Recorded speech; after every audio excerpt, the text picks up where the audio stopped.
আরে পেনের পকেটে এটা আবার কি? এটা তো দেখি টাকা। ও আচ্ছা বুঝছি, রাজুর বাবা এখানে ভুল করে রেখে দিয়েছে। আরে বৌমা এটা কি করতেছে? এই যে তোমার ওখানে টাকা ছিল। আচ্ছা ঠিক আছে, আরে শোনো এদিকে আসো, এটা তুমিই রেখে দাও। আরে না সমস্যা নেই, আরে রেখে দাও, সমস্যা নেই। আচ্ছা ঠিক আছে।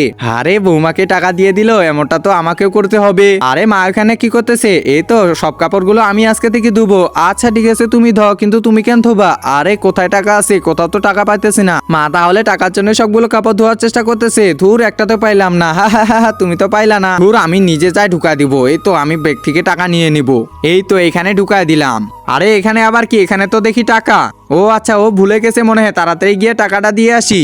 একজন মা কতটা আপন হয়ে থাকে, যার মানেই তাকে জিজ্ঞাসা করে দেখো। তো দেখা যাক বন্ধুরা, এই মায়ের জন্য কে ভিডিওটিতে লাইক এন্ড সাবস্ক্রাইব করে। আর যারা মাকে ভালোবাসো না, তারা ভিডিওটি থেকে দূরে থাকো। আরে দেখিও, এখন আমাকেও টাকা দিয়ে দিবে। এই যে নে, তোর টাকা ওখানে ছিল। আচ্ছা ঠিক আছে মা, আমি যাই তাহলে। আরে আমাকে দিবি না? আরে তোমাকে আবার কিসের টাকা দিব? যাই। আরে ওটা আমার টাকা ছিল, আমার টাকা। মা যে কি করে না।